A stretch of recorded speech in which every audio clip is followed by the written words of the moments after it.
that's coming in regarding the Indore water contamination case. The Madhya Pradesh High Court will today take up the hearing on the tragic water contamination incident in Indore's Bhagirathpura area, where contaminated drinking water has led to multiple deaths and widespread illness.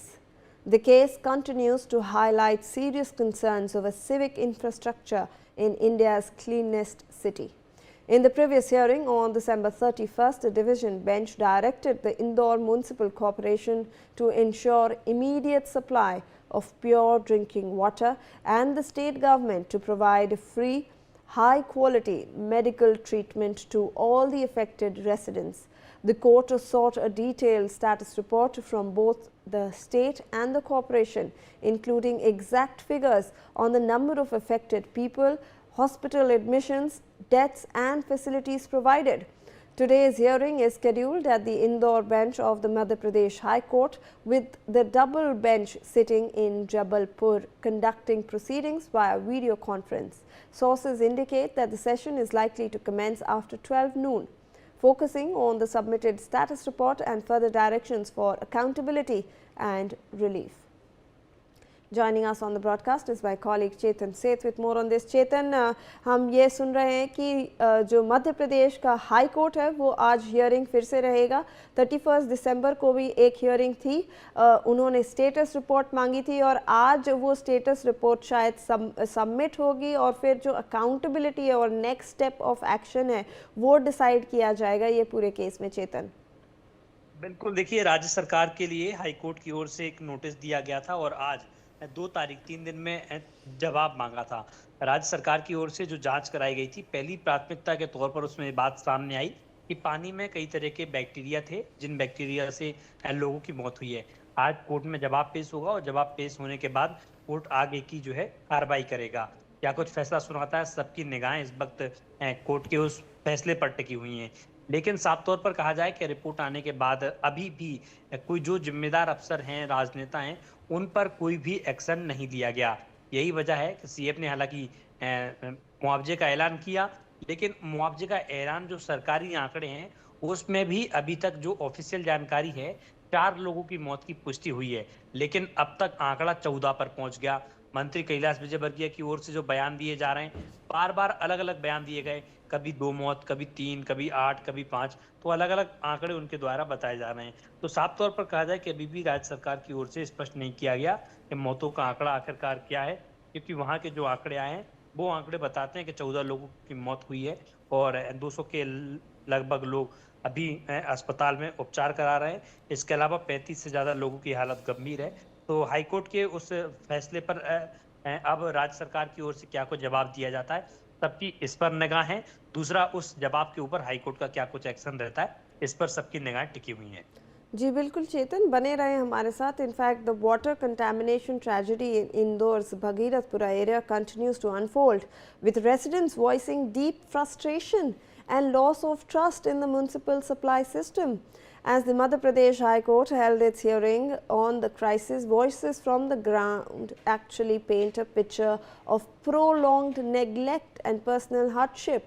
One affected resident, Gabbar Lashkari, shared his family's ordeals and said, "For several days we had been complaining about dirty water, but no one was listening. My daughter, Kanak Lashkari, 15, is currently admitted to the hospital. My mother, aged 93, fell ill on the 24th, but after treatment she has now recovered. We now buy water for drinking and for other purposes. We rely on the government supplied waters. The municipal tankers are supplying drinking water, but we are afraid to consume it. We no longer have trust in the supply. This is destruction being carried out in the name of development." Let's in fact listen into that statement. नहीं, अभी तो बिल्कुल साफ पानी आ रहा है और सुबह सुबह टाइम टैंकर आता है। कहाँ से? नगर निगम से आता है। और ये बाकी जो इस्तेमाल का पानी है, ये यहाँ से भरते हैं बोरिंग से। अच्छा, बोरिंग सरकारी है? हाँ, सरकारी बोरिंग। तो पूरा हो जाता है या शॉर्टेज चलता है? नहीं, अभी जैसे सुबह सुबह शाम 2 टाइम चलता है। हाँ, और जो टैंकर आते हैं वो पानी, वो टैंकर आता है वो तो पीने के लिए वापर लेते हैं, क्योंकि वो साफ पानी आता है। हाँ। तो वो टेस्ट उसका सही है, टेस्ट सही है। बदबू वगैरह किसी तरह से हैं? बदबू वगैरह या नहीं कोई बदबू कुछ नहीं आता। पूरा हो जा रहा है पानी? हाँ पूरा हो जा सभी रहा पूरे है। एरिया में? हाँ सब पूरा हो जा रहा है। नहीं अभी तो बिल्कुल। ऑल राइट चेतन, तो हम देख रहे हैं कि लोगों का कहना है कि ऐसी प्रॉब्लम्स बहुत दिनों से हैं और इनफैक्ट वो ये बताने की भी कोशिश कर रहे थे एडमिनिस्ट्रेशन को, बट एडमिनिस्ट्रेशन कोई एक्शन ही नहीं ले पा रही थी। इंदौर पूरे कंट्री में क्लीनेस्ट सिटी माना जाता है और तब जब एडमिनिस्ट्रेशन के ऐसे लैप्सेस हैं वो अब सामने आ रहे हैं, अनफॉर्चुनेटली इतने जो डेथ्स हैं उसके बाद, तो ये तो बता रहा है कि कुछ तो ठीक नहीं है वहाँ पर। देखिए, एक बात का खुलासा और हुआ है कि 6 महीने पहले इस पूरे मामले की शिकायत वहाँ के लोगों के द्वारा सीएम हेल्पलाइन में भी की गई थी। उसके बावजूद भी कोई सुनवाई नहीं हुई और पिछले एक सप्ताह से लगातार जब पानी का अंबार वहाँ पर लोग परेशान होते रहे और गंदा पानी वहाँ पर पहुँचता रहा, तो एक सप्ताह से लगातार शिकायतें वहाँ की जो लोकल बॉडी हैं उनके पास कई बार की गई, लेकिन उसके बावजूद भी सुनवाई नहीं हुई। क्योंकि पहली प्राथमिकता के तौर पर अगर हम देखें तो शुरुआती दौर में अगर इस तरह की कोई भी समस्या होती है तो आम लोग क्षेत्रीय पार्षद से, जो वार्ड ऑफिसर है WO, उससे जो है अपनी शिकायत करते हैं।